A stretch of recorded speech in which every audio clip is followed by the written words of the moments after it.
Our next session is Your Furniture Talking? AI's Role in Workplace Evolution, with Melissa Marsh, founder and CEO of PLASTARC, and Nuna Becic of Logitech. Thank you, Katie, and thank you to the work design team, Michelle and others, for having us today. Yes, welcome to Is Your Furniture Talking? And I know that in the AI segment of NeoCon talks, for a number of years, we've talked about AI in the design process, and we've talked about AI for getting work done. But I really wanted to talk about what is the experience of AI in enhancing our workplace, actually interacting with individuals with this and within this environment. What if our furniture got smart? What is the next generation of things like your desk nudging you to stretch or your watch reminding you to take a walk? And where might we see the future of both personal productivity and wellness in this world? So as mentioned, I'm Melissa Marsh. I lead PLASTARC. We do social research and people analytics for the built environment. So we are always looking to put a human capital layer on all real estate decision-making, architecture design, and even smart building and furniture systems.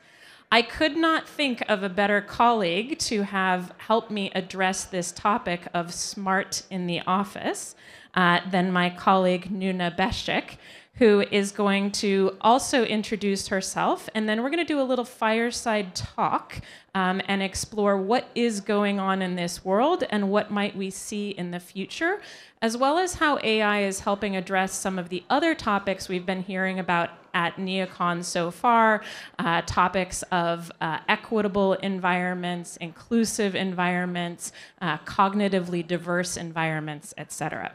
So Nuna, could I first ask you to introduce and hear a little bit about what you get up to day to day? Absolutely. Thanks, Melissa. I'm thrilled to be here. At Logitech, I focus on how do we bring together hardware, software, and AI to elevate collaborative and workplace experiences. My role centers around aligning our AI initiatives with how people actually work, both in office and anywhere. AI at Logitech isn't just about productivity. It's about the everyday life. We think about every place, every person. Are you on site or are you remote? And how do we make sure to actually help people get enabled? When you think about everybody, we think about not just the end users, but we also think about real estate, facilities. And how could that actually help enable you guys in today's world? I really appreciate that intersection, Nuna.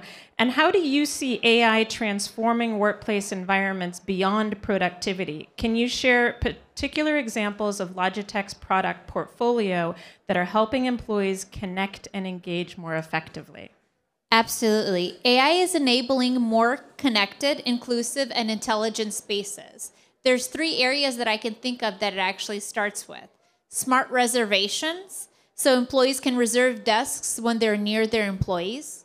We can talk about AI-powered auto booking and releasing meeting rooms that aren't being utilized. And the third would be AI enables proactive facility insights when you think about air quality, room occupancies, through tools like Logitech Spot, which is one of our latest and newest sensors that we actually launched at InfoComm today. Excellent. And thank you for not getting on the bus to InfoComm and staying here with us in NeoCon. It's really exciting how these features are beginning to address us in the workplace experience. You mentioned that AI can promote inclusivity in the workplace. What are some key features or tools that Logitech is developing to address diverse work styles or accessibility needs? Absolutely. Inclusivity is a core value of Logitech. It's not a trend. So some of the 3 ways that we think about it is, first, we think of it from a product design perspective. We work with our workplace design partners to help create mounts, stands, and carts that physically help products become accessible. Then we get into software features. When you think about working with software platforms like Microsoft, Zoom, or Google, you have translations, closed captioning, and companion audio to enable these types of features.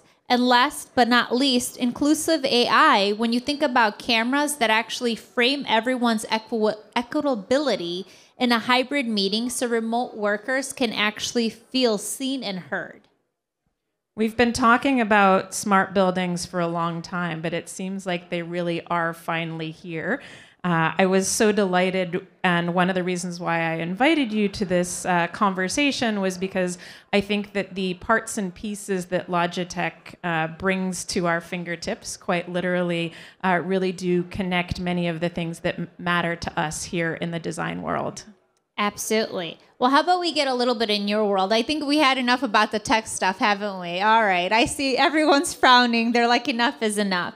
Melissa, as hybrid work continues to evolve, how can AI-enabled environments support both stability and adaptability in workspace experiences? Yeah, so that's an exciting question. I often say that the issue with artificial intelligence for architecture and design is that we really can't take advantage of it unless we first have the intelligence component. And you mentioned these two words about the stability and the flexibility. We want it to be stable enough for people to have confidence in the experience, that you go into one meeting room and you want the setup to be the same as another meeting room. You want to have that resiliency. It's the reason why you have a booking system, so that when you get to the office, you'll know that you have a space. That's as much an emotional crutch as it is a technical requirement. And so the technology really offers that reliability and the consistent experience. But then when we have a tech-enabled design solution, a tech-enabled physical environment, it is also collecting information on what's going on, how is the environment operating. I love these little buttons, did you have a good meeting? Did you have a bad meeting? Did the physical environment contribute to that? And that's really building the intelligence part of artificial intelligence, because all AI platforms are built on a linguistic model, a spatial model, an image model. And so we're in the process of building the workplace model that can allow us then to serve up environments that are more and more customized, more prepared for that employee experience. So it's pretty exciting times. I love it. You just saying thumbs up, thumbs out. It reminds me of traveling internationally through airports, and they're like, how is your service here today? Do you have a green button or a red button?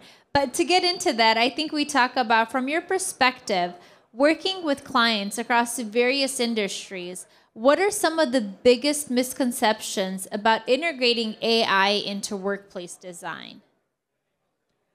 I think the first misconception comes along with the idea that maybe there's someone else doing this for us, or that AI is some pre-baked solution that we can order up in our work environments rather than being actively involved in it. As I mentioned in the previous question, it really is about collecting the data and beginning to understand all of these different facets. We're working with organizations now that may be collecting more data on building entry than ever before. They may have started running a survey over the course of post-2020 to better understand their employees. They may be having a smart tracking system for their furniture and where is it located and how could it be reused, et cetera. But these systems are very rarely interconnected. So then you can't ask a question like, how is the physical environment impacting people's choice to show up? And so until we bring those pieces of information together, it's not going to serve a better design solution long term. So to get back and to recapitulate your question, the biggest misnomer is thinking that AI is something that is going to be done for us and that we don't need to contribute to it. But the best solutions, I'm always an advocate for computers and people working together. Not just one or the other, but building a system that allows us to operate a next generation environmental solution through those two pieces. So thinking about engagement and adaptive systems, when it comes to employee engagement, how can AI-enabled systems help organizations maintain a balance between productivity or performance and well-being? Absolutely. So I feel like most of us here leverage AI for AI automates like manual tasks. When you think about booking rooms or meeting notes, so employees can focus on the real deal, the things that are meaningful when it comes to work. The other area that it helps is actually personalized workspaces. So when you think about adjusting environments, lighting, temperature, availability based on preference, it also, as I mentioned earlier in one of the questions, it also helps with desk reservation intelligence, enabling social connections to be able to show teams where, if I'm flying into LA today and if my LA team is sitting in a specific area within a building, that AI will help enable to assure that I book my room where my team is actually sitting. And last but not least, supporting wellness. When you think of like the original product that I mentioned, Logitech Spot, it actually flags poor air quality or overused rooms. I think that's really exciting, and it's really fascinating to think about this interaction of people in the space, again, making the space better together. What you're describing really is very rich in data. There's a lot that's going on here in the information, the data processing. What types of insights are most valuable for clients, and how do you see those insights influencing workplace strategy? Oh my God, that's a fantastic question. So data, data, data. Today we live in a world of data. So specifically, I can think of occupancy trends. It helps plan real estate footprint. I think about meeting room and desk usage patterns. Think about Logitech Spot Insights. It actually provides you data around air quality, noise, and usage frequency. And then AI enabling predictive analytics when it comes to underused space relocations. It's one of the things that we think about in design as being a bit of a Rubik's Cube. I once got a compliment. Someone said, "Melissa, you do all this stuff that gives me a headache."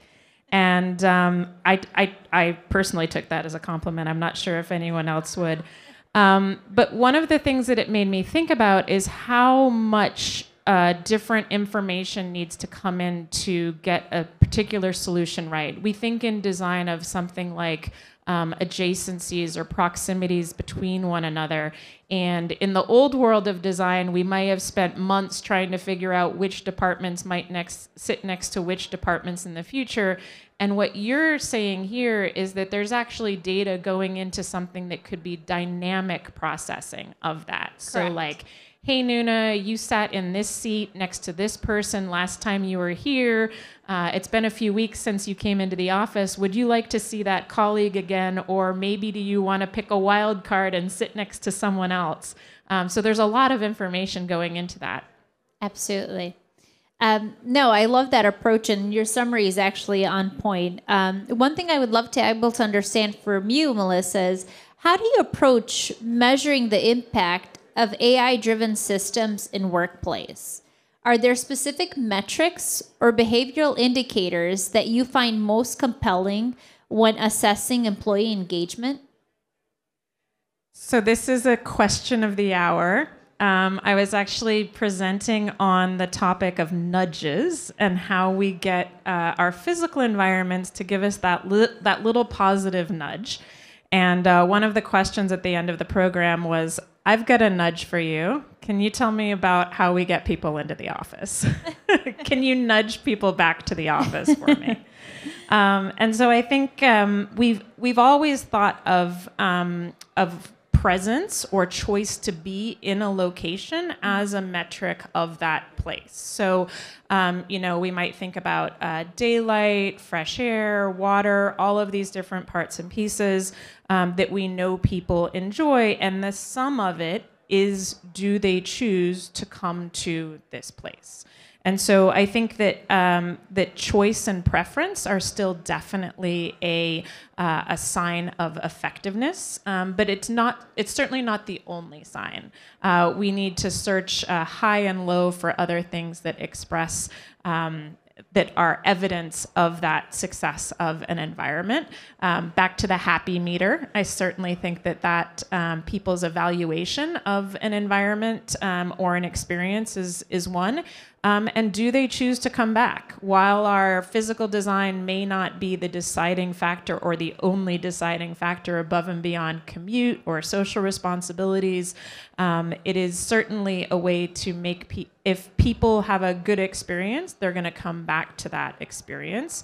And I think in workplace, we can imagine our metric much more of a hospitality metric, a retail metric, even a food and beverage metric. How many times do I get people to use this item or this table or this space in a particular period of time?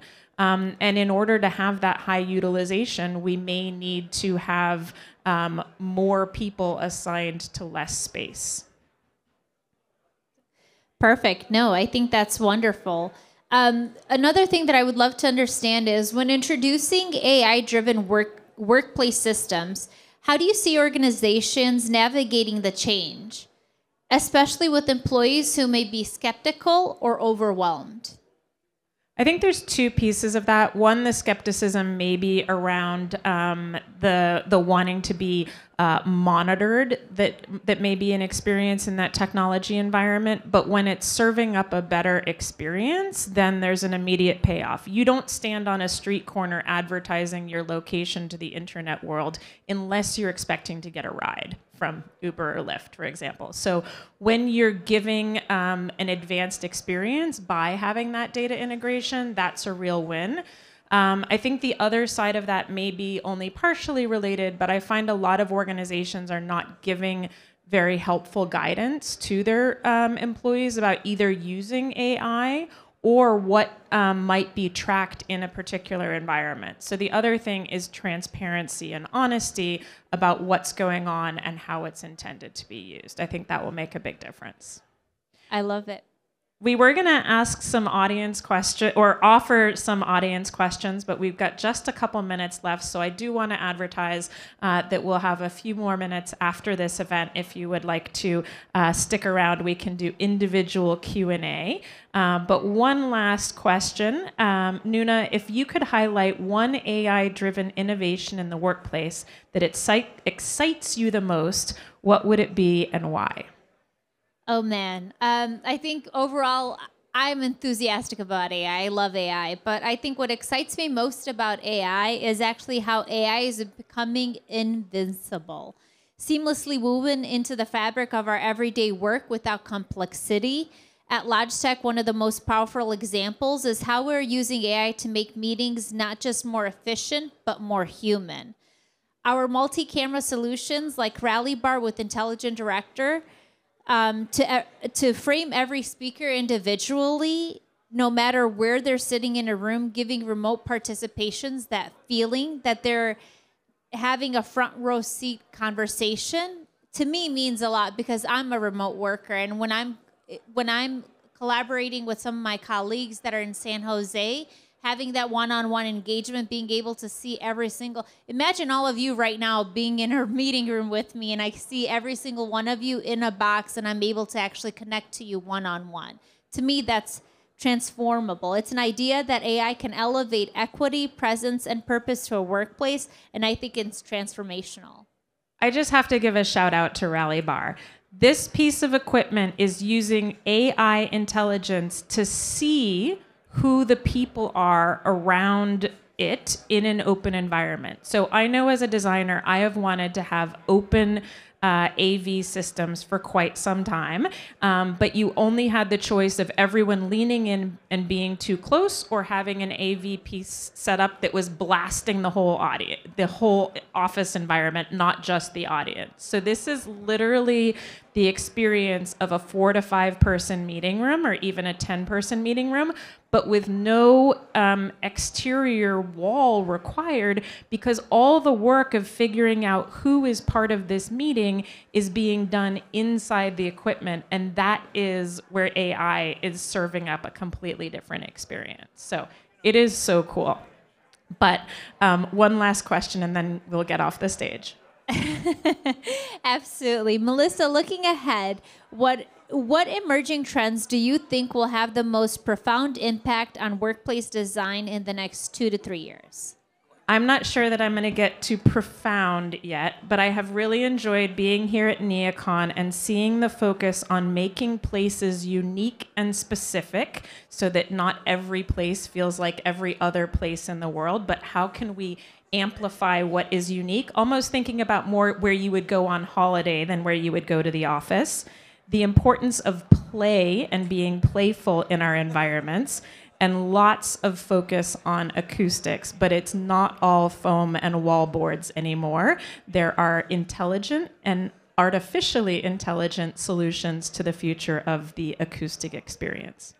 Thank you so much, Nuna, for joining us this afternoon. Thank you for having me. Take care.